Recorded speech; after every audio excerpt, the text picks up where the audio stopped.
Lectura del Santo Evangelio según San Juan, capítulo 18, versículo 33. Gloria a ti, Señor. Entonces Pilato volvió a entrar en el pretorio y llamó a Jesús y le dijo: ¿Eres tú el rey de los judíos? Jesús le respondió: ¿Dices tú esto por ti mismo o te lo han dicho otros de mí? Pilato le respondió: ¿Soy yo acaso judío? Tu nación y los principales sacerdotes te han entregado a mí. ¿Qué has hecho? Respondió Jesús: Mi reino no es de este mundo. Si mi reino fuera de este mundo, mis servidores pelearían para que yo no fuera entregado a los judíos. Pero mi reino no es de aquí. Le dijo entonces Pilato: Luego, ¿tú eres rey?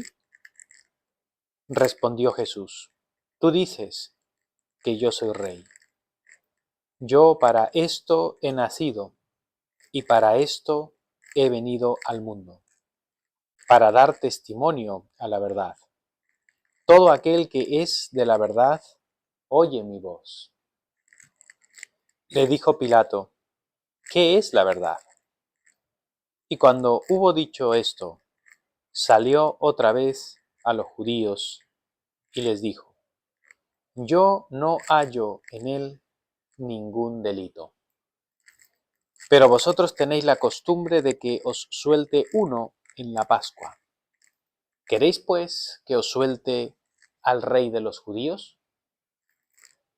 Entonces todos dieron voces de nuevo, diciendo: No a éste, sino a Barrabás.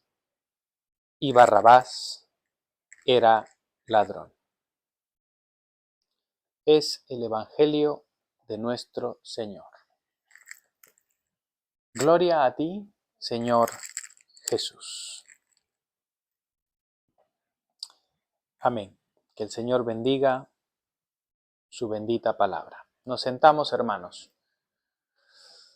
Damos una vez más toda la gloria, la alabanza y las gracias, ¿no? Las acciones de gracias a nuestro Señor, que nos permite estar un domingo más congregados en su santo nombre, celebrando la resurrección de nuestro gran Rey y Señor Jesucristo. Y en el día que nosotros celebramos su gloriosa resurrección, hemos llegado ya hoy al domingo 26, después de este tiempo ordinario, después de la Santísima Trinidad, y es ya el último domingo del tiempo ordinario y el último domingo después de todo el año o del calendario litúrgico. El próximo domingo iniciamos ya el Adviento, iniciamos este nuevo año, este nuevo ciclo que gira todo alrededor de Cristo. En muchas comunidades cristianas en Occidente, este domingo final de este tiempo ordinario se considera o se profundiza en la idea de Jesucristo como el Rey de reyes y el Rey de señores, el Rey del universo.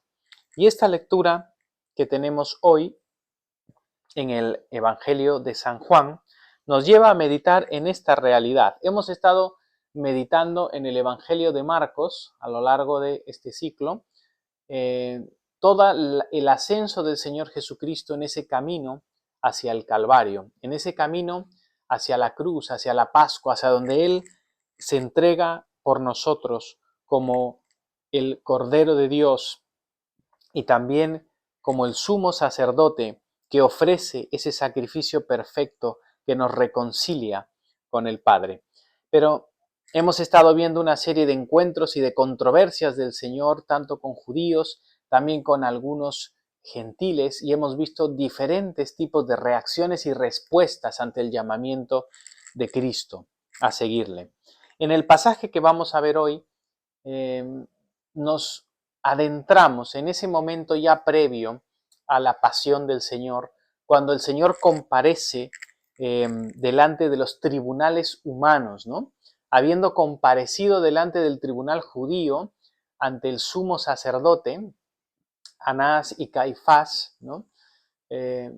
Los líderes de Israel, pues ellos le entregan a los poderes de Roma para que él sea muerto, porque los judíos no tenían esa potestad de condenar a muerte de esa forma directamente, tenían que apelar a los tribunales de Roma, ¿no? Recordad que el pueblo de Israel está sujeto al imperio romano en esos tiempos del Señor. Y es así que nosotros empezamos la lectura de este pasaje, ¿no? Habiendo ya el Señor Jesús pasado, después de tener esa última cena con sus discípulos y haber sido ya entregado, traicionado por Judas, el Señor es llevado por esa guardia hacia los sacerdotes judíos, hacia los principales del Sanedrín, que venían a ser el sumo sacerdote, y en este caso su suegro Anás. Y después de estar en la casa de ellos, en el juicio con ellos, es llevado aquí delante de Pilato. Ya la traición de Pedro se ha dado también. Pedro ya ha negado al Señor 3 veces. Es decir, Cristo se ve allí rodeado de todas las tinieblas, y esto era necesario para que Él en la cruz venciese y destruyese todas las tinieblas y nos trajese la vida eterna con su resurrección. Vamos a ir aquí al versículo 33 de este capítulo 18. Nos dice: entonces Pilato volvió a entrar en el pretorio y llamó a Jesús y le dijo: ¿eres tú el rey de los judíos? Recordemos esta figura de Poncio Pilato, ¿no? Tristemente célebre, que ha quedado registrada para todos los tiempos, para la posteridad. Todos los cristianos nos acordamos de este nombre de Poncio Pilato, que además ha quedado consignado en el credo, ¿no? En el credo, me decía el otro día un hermano, y es muy cierto, han quedado consignados 2 nombres, ¿no? Aparte del Señor Jesucristo. Un nombre de uno muy malvado, de este Poncio Pilato como un traidor, y el nombre de una muy buena, ¿no? De la Virgen María, ¿no? La madre de nuestro Señor. Entonces han quedado consignados estos 2 nombres, ¿no? Que marcan una diferencia tan grande. Uno que lleno de mentira y de amor propio, y lleno de engaño, y lleno de corrupción, entrega a la muerte al Hijo de Dios, y otra que parió aquel que es Dios eterno y el Hijo eterno de Dios, y le dijo sí a Dios y sirvió al Señor con fidelidad, ¿no? Qué contraste tan grande esto que encontramos también en el credo. Pero este tristemente célebre Poncio Pilato, ¿verdad? Es reflejado en la historia, incluso por Filón de Alejandría, que es un historiador judío de tiempos apostólicos, ¿no? Y él describe a Pilato como un hombre de un carácter inflexible y duro y sin ningún tipo de consideración, ¿no? Y también describe el gobierno de Poncio Pilato como un gobierno que se caracterizó por su corruptibilidad, por sus robos, violencias, ofensas, brutalidades, condenas continuas sin proceso previo y una crueldad sin límites. Así le describió Filón de Alejandría. Él cuenta en algunas de sus obras cuando él tuvo choques muy grandes con los judíos en Jerusalén, y luego también incluso con el emperador, ¿verdad?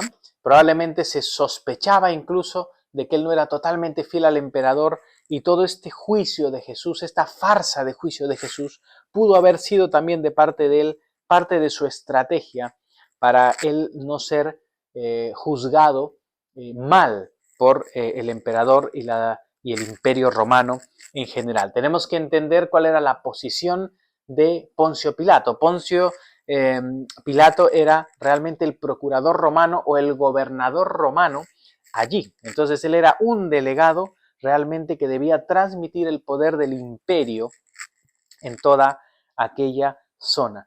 Pero su deber era, por supuesto, exaltar realmente al César, que el César era una figura de un gobernante divinizado, ¿no? El César era la figura del rey y el Señor absoluto del imperio. Entonces, cuando Poncio Pilato le hace esta pregunta al Señor Jesucristo, es una pregunta que tiene un gran calado, no es una pregunta cualquiera. Cuando el Señor está allí y fue llevado al pretorio, el pretorio era el lugar donde residía justamente el gobernador romano, ¿no?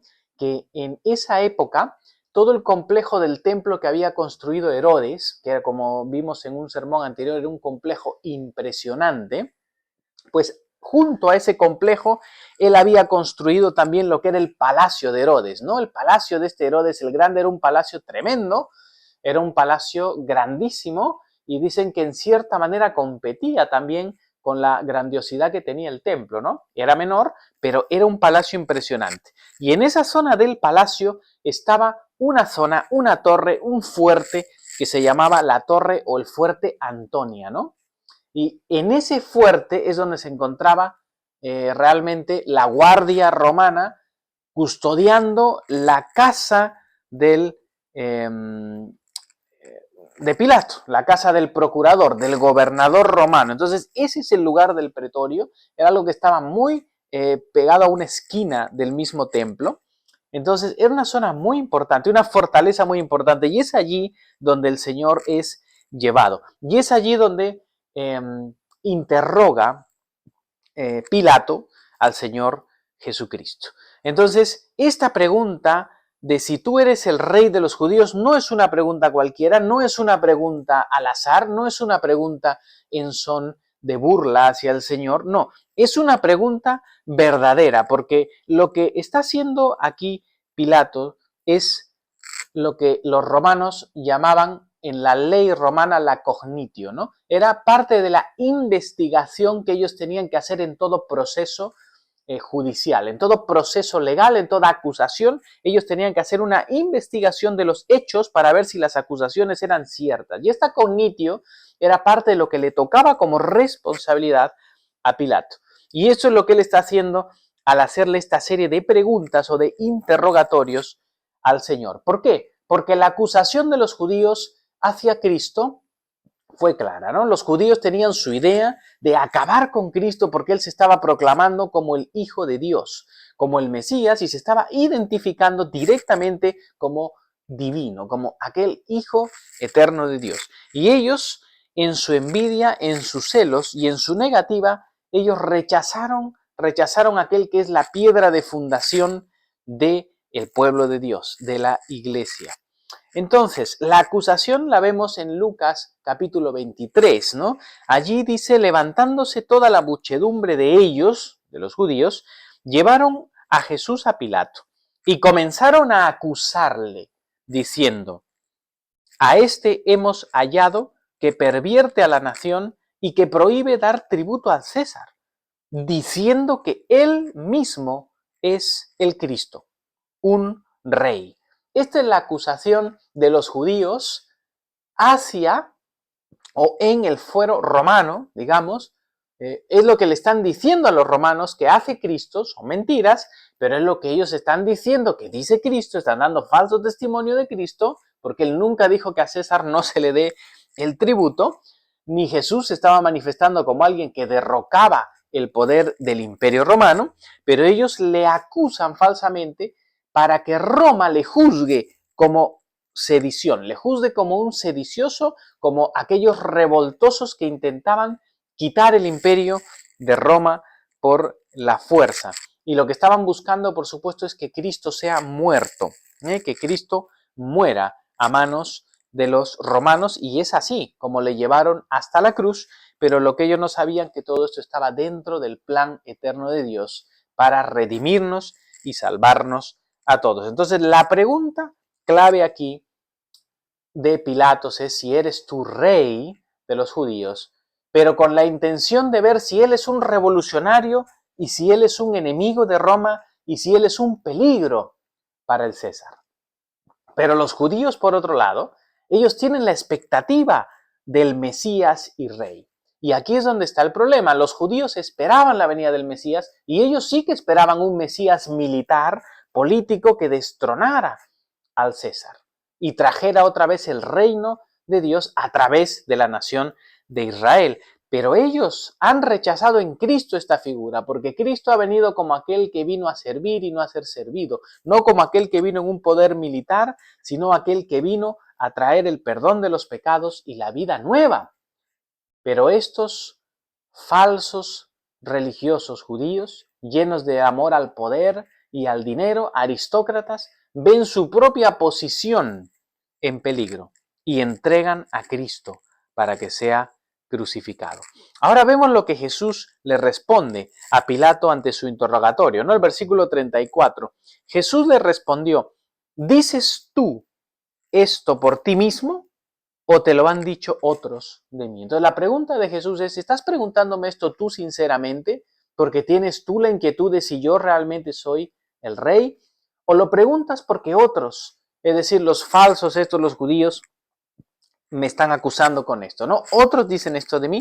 Y Pilato le responde: ¿soy yo acaso judío? La respuesta de Pilato es como decir: yo no soy judío, a mí no me interesa si tú eres rey de los judíos. En realidad le dice tu nación, es decir, los propios judíos y los principales sacerdotes. Acordémonos que los sacerdotes eran los saduceos, ¿no?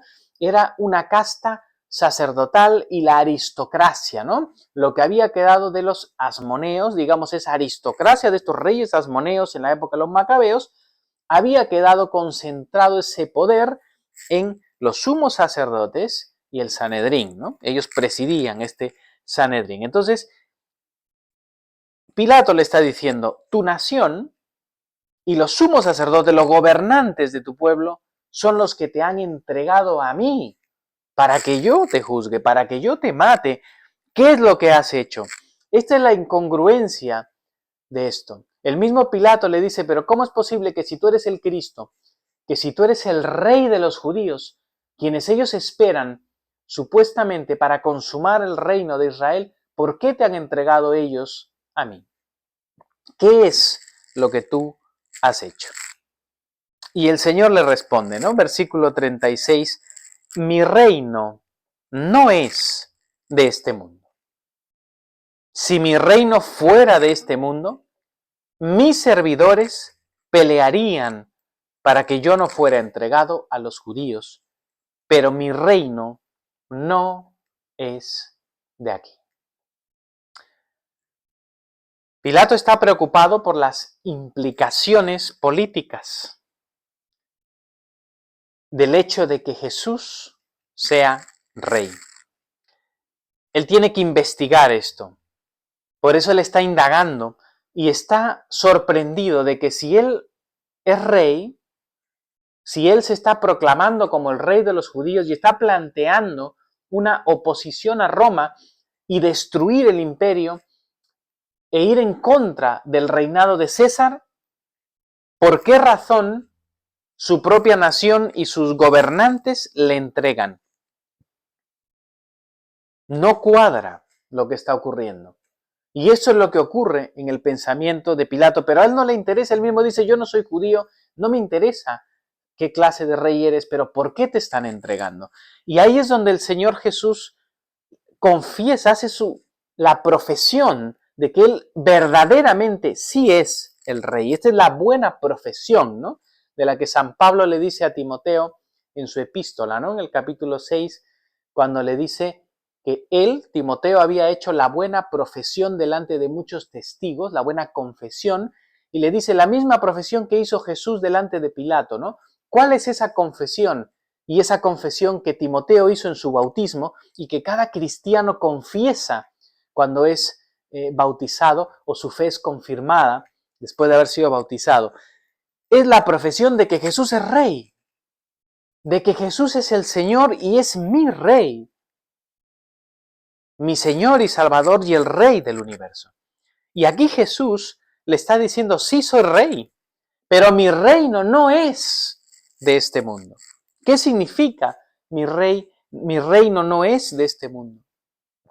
Porque le dice: si mi reino fuera de este mundo, mis servidores pelearían por mí. Mi servidor es una palabra que se puede referir a eso, a su ejército, a sus siervos, pelearían por mí. Acordaos que el Señor, cuando está siendo detenido, cuando está siendo atrapado por los siervos, por la guardia, Pedro le corta una oreja a uno y el Señor le para y le dice, guarda esa espada. Y le sana, vuelve la oreja al lugar de este hombre, ¿no? El reino del Señor no es de este mundo. Él no quería que sus servidores en ese momento desaten una batalla contra Roma. El Señor dice, mi reino no es del tipo que tú crees. Mi reino no tiene nada que ver con estos reinos humanos, ni con las revoluciones, ni la guerra de los macabeos. No tiene nada que ver con estos reyes asmoneos que han estado aquí antes, ni con Herodes el Grande, que ha sido el rey de Judea, ni por estos celotes que están buscando constantemente revolucionarse contra Roma, ni contra estos autoproclamados Cristos que quieren hacer una libertad física de Israel. Mi reino no tiene que ver con el César humano, con el César de Roma. Mi reino no es de este mundo natural y caído. Mi reino no es de este orden de las cosas, de este mundo que está perdido en su pecado. Si mi reino fuera puramente humano, dice el Señor, mis servidores estarían peleando. Entonces lo que el Señor le está mostrando aquí a Pilato es que su reino es un reino que no es de este mundo caído. Y por lo tanto, no es una amenaza para el César en ese momento. Su reino es un reino espiritual. Su reino es un reino que es el reino de Dios, el reino de los cielos. Pero vemos que ante estas palabras del Señor, para el mismo Pilato, la situación humanamente es clara. Este hombre lo están entregando las propias autoridades judías, quienes esperan a su rey, lo entregan para que yo acabe con él, y este hombre efectivamente afirma ser un rey, pero que su reino no es un reino de este mundo, es un reino espiritual. O sea, el mismo Pilato está entendiendo que este hombre no significa una amenaza para el imperio. No es uno de estos revolucionarios que está intentando destruir a Roma. Por eso mismo, Pilato le dice, luego, ¿eres tu rey? Es decir, lo entiende, pero le está diciendo entonces, eres rey, ¿no? Estás confesando que eres rey, pero a la vez estás diciendo que es un rey que no es de este mundo. Y Jesús le dice, tú dices que yo soy rey, es decir, tú mismo estás confirmando, estás afirmando y confesando, Pilato, que yo soy rey. Pero ya te he dicho que mi reino no es de este mundo y que mis siervos no están aquí para pelear por mí, para crear una revolución ni ir en contra del poder humano del César. Le dice, yo para esto he nacido y para esto he venido al mundo, para dar testimonio a la verdad. Todo aquel que es de la verdad, oye mi voz. La duda de Pilatos cuando le dice luego o entonces tú eres rey, se puede entender, algunos le entienden de una forma irónica, pero también se puede comprender de una forma verdadera, porque Pilato está como sorprendido por lo que Jesús está diciendo y por lo que los judíos están haciendo, pero también en cierta manera puede tener cierta duda de si realmente Jesús realmente puede significar algún peligro para el imperio. Pero Jesús le está confirmando una vez más en su respuesta que para esto he nacido, para esto he venido al mundo, para dar testimonio de la verdad, es decir, la verdad de que Jesús es rey, pero no es rey al estilo de los hombres, no es un rey de este mundo caído donde los gobiernos están dominados por Satanás, por el príncipe de las tinieblas, por el príncipe de este mundo, en un mundo torcido y deformado por el pecado. Jesús ha venido a dar testimonio de la verdad, y la verdad que es Él mismo. La verdad es lo que la Escritura muestra acerca del plan de Dios, es decir, que todo este mundo y esta creación caída debe ser restaurada, debe ser recapitulada, como dice la Escritura, en Cristo como Señor y cabeza de todas las cosas. ¿Cuál es esa verdad? La verdad es la misma persona de Cristo. Y eso es de lo que Él ha venido a dar testimonio a este mundo. Yo soy el camino, la verdad y la vida, dice Jesús. Nadie viene al Padre si no es por mí.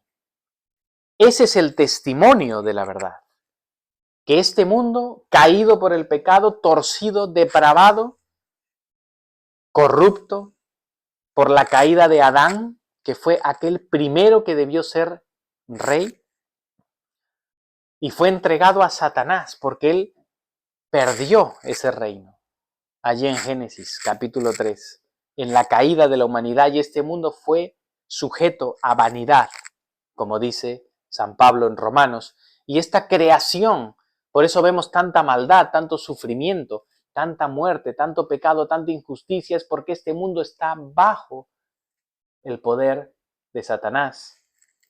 Pero Cristo tuvo que venir justamente para eso, para recuperar el reino de Dios que se había perdido. Por eso Jesús vino predicando: el reino de los cielos se ha acercado, porque Él, el Dios eterno, se había hecho hombre para venir a recuperar el reino que estaba perdido. Él tuvo que venir a destruir el imperio de la muerte, a destruir el imperio de Satanás en este mundo. Y lo destruyó de una forma sorprendente, lo destruyó en la cruz, muriendo en la cruz y resucitando bajo el poder, destruyendo el poder de la muerte. Entonces, la verdad, esta verdad de la que está hablando aquí el Señor y de la que escucha Pilato, no es cualquier verdad, es la verdad en el sentido más profundo del término, es la verdad en el sentido más pleno de la palabra. No es la verdad acerca de algún tema, es la verdad verdadera. Cuando uno se pregunta ¿cuál es la verdad? Estamos haciendo una pregunta profunda, no acerca de un tema, sino acerca de todo. ¿Cuál es la verdad de esta vida? ¿Cuál es la verdad de esta existencia? ¿Cuál es el propósito de toda esta creación y de mi propia vida? ¿Qué es esa verdad? Y esa es la misma pregunta que se hace aquí Pilato, ¿no? Y que se hacían los filósofos de la época, y por la cual él mismo pregunta ¿qué es la verdad? Como si fuera un concepto abstracto. Hoy en día la gente cree que la verdad es relativa, que cada uno puede tener una verdad. Eso es mentira. La verdad solo puede ser una, porque en el momento en el que afirmemos que existen dos verdades, una de ellas deja de ser verdad, porque no pueden ser dos cosas la verdad. Pero Cristo dice: yo he venido a dar testimonio de la verdad. Y esa verdad absoluta es que Cristo es la clave misma de la historia. En Él, en Cristo y su cruz, confluye todo el sentido de la vida y todo el destino y propósito de este mundo. Cristo, por eso mismo, es el alfa y la omega, como hemos leído en la lectura de Apocalipsis. Él es el principio y el fin de todo lo que existe. En Él fueron creadas todas las cosas y en Él se van a consumar todas las cosas. Y el propósito de Dios, todo el propósito de Dios en este mundo confluye en Cristo, confluye en Él. Y ese es el misterio de Dios y ese es el misterio de Dios y del Evangelio y de Cristo como Rey y cabeza del universo. Por eso San Pablo en Efesios capítulo 1 dice esto. Efesios 1:8. Dice que Dios, por las riquezas, las abundantes riquezas de su gracia, dice, que hizo sobreabundar para con nosotros en toda sabiduría e inteligencia, dándonos a conocer el misterio de su voluntad, según su beneplácito, el cual se había propuesto en sí mismo en la dispensación del cumplimiento de los tiempos, el reunir todas las cosas en Cristo, así las que están en los cielos como las que están en la tierra. San Pablo muestra aquí que el propósito eterno de Dios, aquel plan eterno de Dios, lo que Él se había propuesto en sí mismo eternamente, nos lo ha dado a conocer según su beneplácito, por su maravillosa gracia. Pero ¿cuál era ese plan, ese propósito eterno? Era el de reunir, y esa palabra griega significa recapitular, es decir, recapitular significa volver a reunir bajo una cabeza, ordenar debajo de una cabeza algo, recapitular todas las cosas en Cristo, las que están en los cielos como las que están en la tierra, es decir, el plan eterno de Dios, el plan del evangelio del reino, es reordenar este mundo caótico, esta creación caída y desordenada por el pecado, volver a ordenarla, recapitularla, sujetarla al señorío de Cristo como cabeza. Ese es el plan eterno de Dios.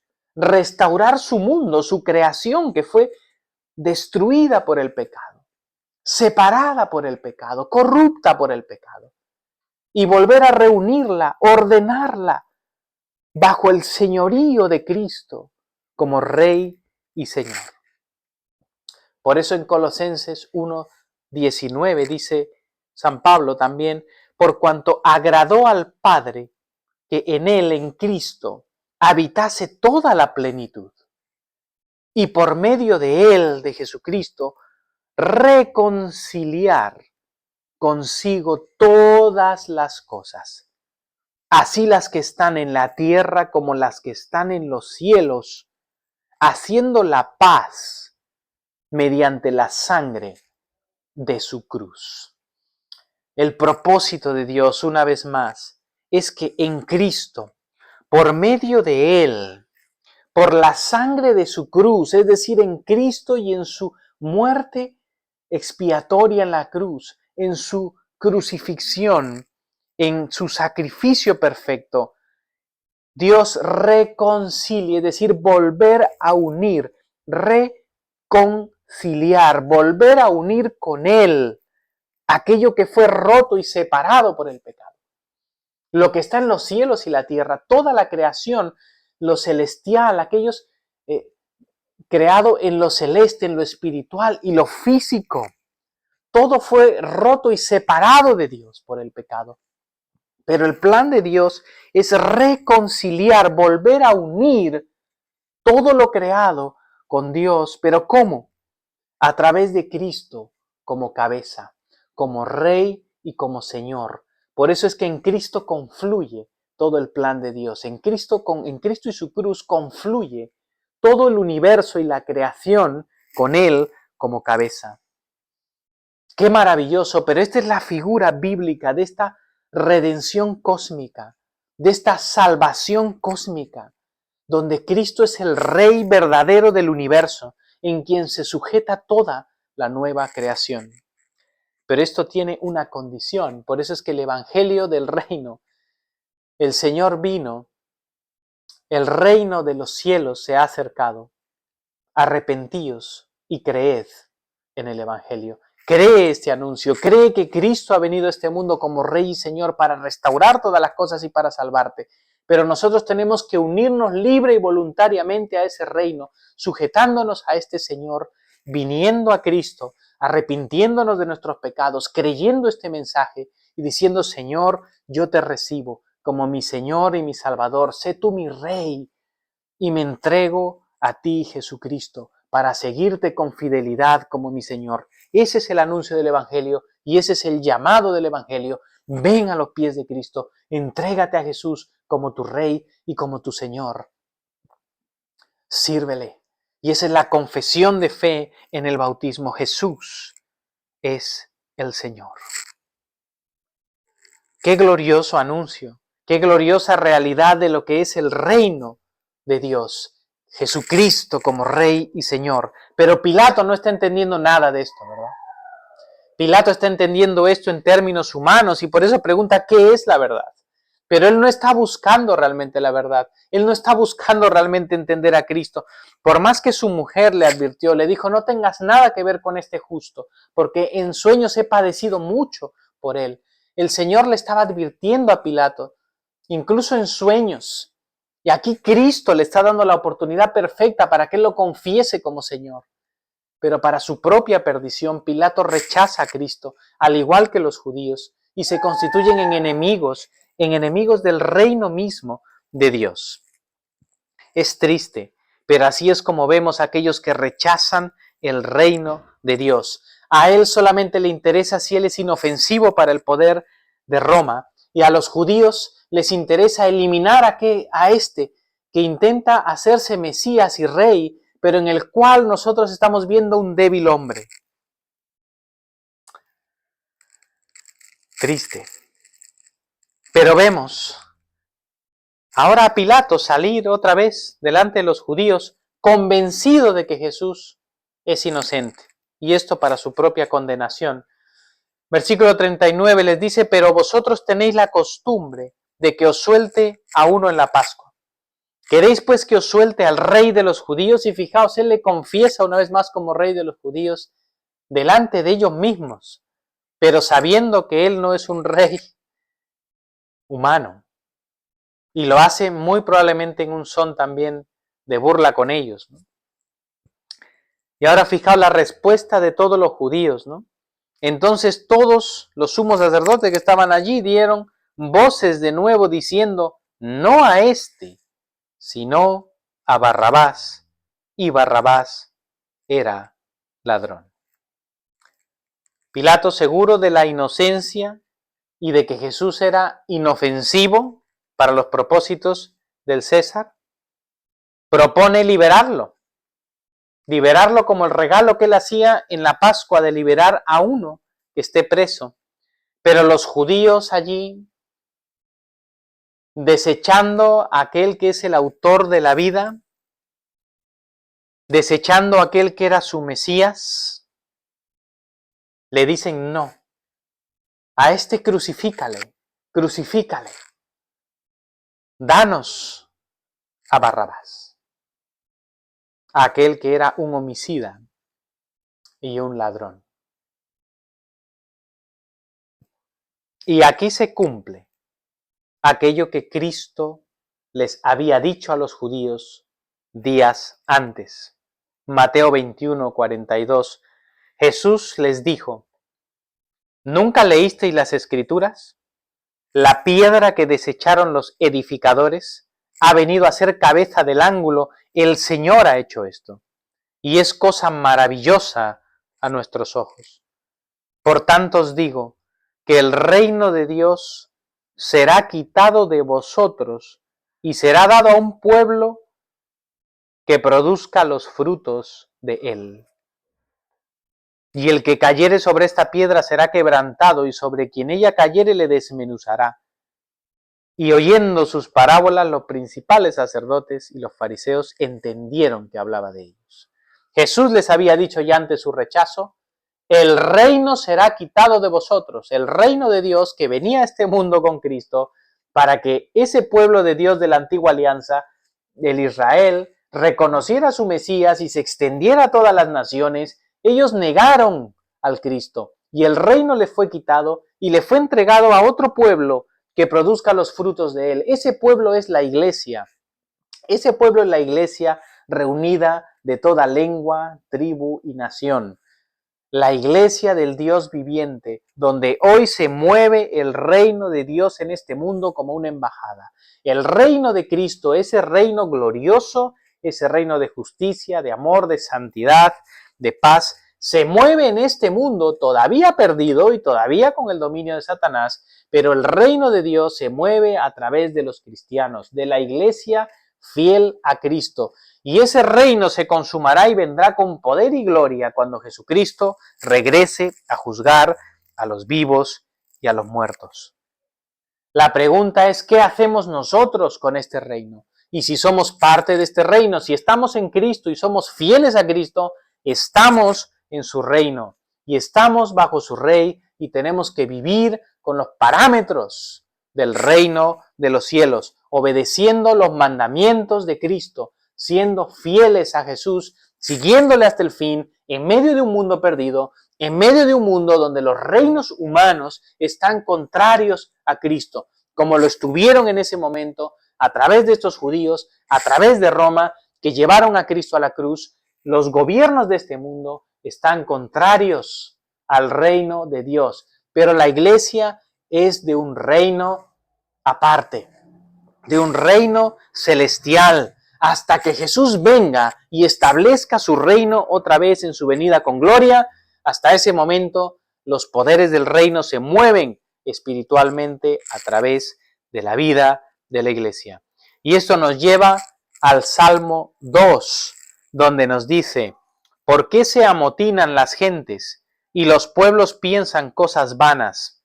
Se levantarán los reyes de la tierra y príncipes consultarán unidos contra el Señor y contra su Cristo, diciendo: rompamos sus ligaduras, echemos de nosotros sus cuerdas.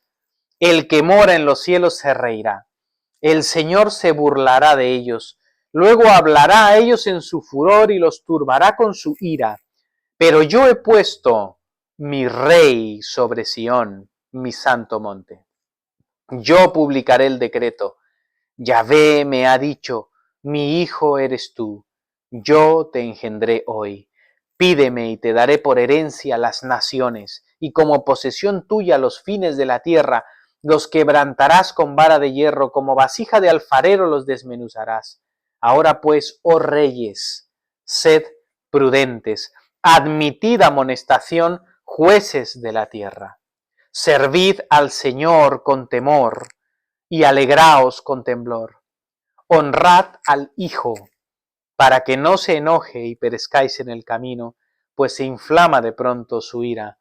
Bienaventurados todos los que en él confían. Esta profecía preciosa muestra cómo los reinos de esta tierra concordaron en contra del Señor y de su Cristo, de su Rey, de su Mesías, pero el Señor le ha establecido como Rey y Señor, y Él, resucitado y ascendido, reina a la diestra del Padre y volverá con gloria a juzgar a los vivos y a los muertos y establecerá su reino eterno. Y todos aquellos que han sido fieles a su reino compartirán esa gloria eterna, pero aquellos que han rechazado a Jesús como el Rey y Señor de sus vidas y como el Rey y Señor del universo, no les quedará otra más que la ira de Dios. Por eso quiero concluir este sermón preguntándote a ti: ¿quién es Jesucristo para ti? ¿Es solamente un maestro? ¿Es solamente un profeta? ¿Solamente un predicador? ¿Solamente un líder ejemplar? ¿O es verdaderamente Dios que se hizo hombre, Rey de reyes y Señor de señores? Porque si Él no es el Rey para ti y no le entregas tu vida y vives para Él como tu Señor y tú como su siervo, como parte de su reino, que es la iglesia, en aquel día del juicio no vas a estar de pie. Arrepiéntete de tus pecados, arrepiéntete de vivir lejos del Señor y ven a los pies de Cristo y síguele como verdaderamente tu Señor y tu Rey.